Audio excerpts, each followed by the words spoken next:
We had a radio when they had the old, what they call a dry cell battery.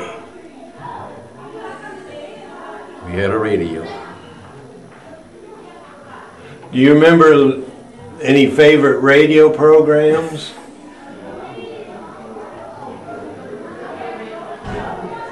Yeah, Gangbusters, and I'm trying to think, it used to be come on at 12 o'clock.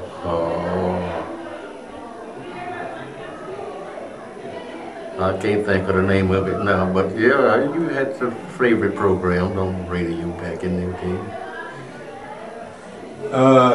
What about newspapers?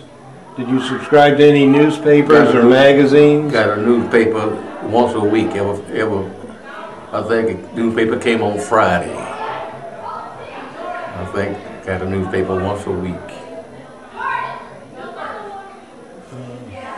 What about were there any books in the house? No, not like now. No magazines or books like that. No. What about comic books? Did you ever read comic books as a youngster? Yeah. Oh yeah, I read comic books quite a bit. What kind of toys did you have when you were a youngster? Did you have any toys? Anything you played with? Basketball, of course. Marbles. We shot marbles. Played jacks. You ever played jack? Yes. That's usually a girl's game. But well, it was everybody's game. Had a yo-yo. And somewhere along the line, we got a bicycle. I don't know can't remember what year it was, but we wound up with one. And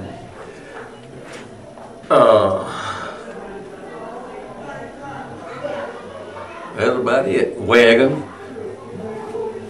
Christmas, you'd get your pistol. Gina Archery, little deep cap gun. 2 or 3 apples, an orange, some nuts. My grandmother had two, 3 pecan trees down there. Didn't have to buy no, might buy a few English walnuts or something like that. But wasn't no fruit stand, wasn't no danger you going to the table looking at the fruit bowl and it'd be apple, oranges, and bananas and grapes on it. No, nothing like that. Movies. Did you go to movies as a youngster? Oh yeah. I guess I started going to movies when I was very young. Back then, the famous cowboy when I started going to movies named Buck Jones. I think he got burnt to death in Oklahoma. But Buck Jones, Johnny McBrown, Bob Steele, Tim McCoy, and all that bunch, the 3 Musketeers. That was way before Roy Rogers and that bunch came along. Where would you go to the movies? Went to the movies there in Sulphur Springs. They had 3 movies, but we couldn't go but to one. And I don't even remember the name of it now, but we couldn't go but to one. And you had to go up in the balcony there. To that. With that movie theater, would you go in the front door? Did I what? Go in the front door, or did you have to go in the side entrance? Oh, no. You didn't go in the front door. Went down the alley and went in. Well, it wasn't an alley, it was a little narrow street. But no, you didn't go in the front door. And the other 2 movies you couldn't go in period.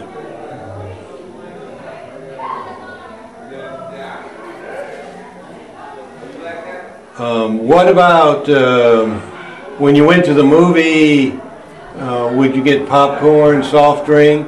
Where would you get something like that? You could go downstairs and get it. They had a concussion stand there. You could get that downstairs. It's where you could go and get that, but you had to go back upstairs. And then the restrooms, they were... The restroom was out of the question. Out of the question.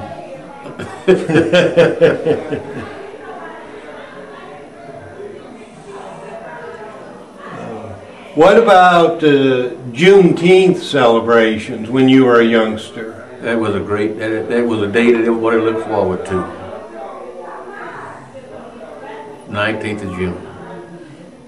That was a day that all the black looked forward to, the 19th of June. We had a big picnic right across the street over here. People from all in around Hopkins County and then Jason County. Matter of fact, that started the picnic season. We'd have a picnic after the 19th of June. Every weekend it'd be a picnic in a black community around here somewhere. But the 19th of June was the opening of the picnic season. It always started here. What were some of the other black communities in this area? There was East Caney, North Caney, North Caney, East Caney, North Caney, St. Luke, Butch Creek, St. Mark. My mother was born and raised in St. Mark, about 15 miles south of here. New Hope. Those are the black communities that's in Hopkins County.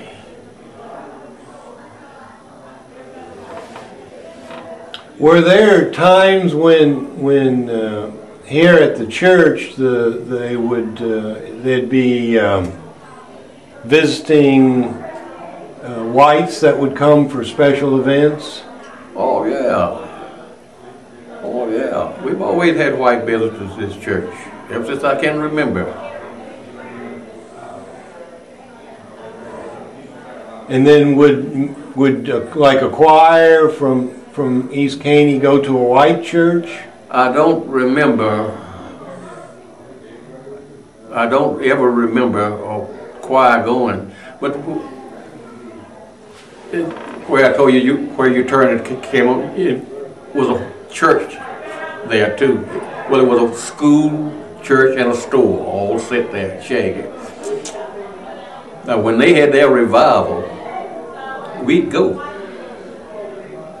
Just sit in the audience, but I don't ever remember participating in any services. And when we had our revival, they'd come here. They'd welcome you at church.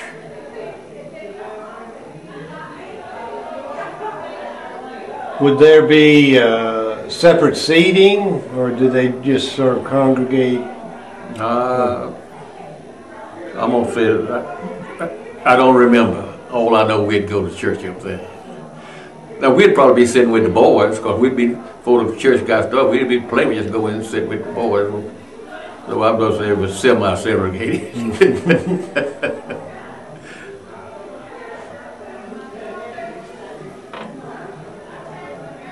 Do you feel that growing up in East Caney had some advantages for you? That you were... Well, yeah, in a way, because if I'd have just stayed here, but I've had, I know about country life, I know about city life. I can connect, I can handle either one of them. Where if I'd have just stayed here, I wouldn't know anything, but since I didn't stay here, I went to Fort Worth and there, and then went to Omaha, Nebraska. Well, I feel like it was an advantage. I feel like that.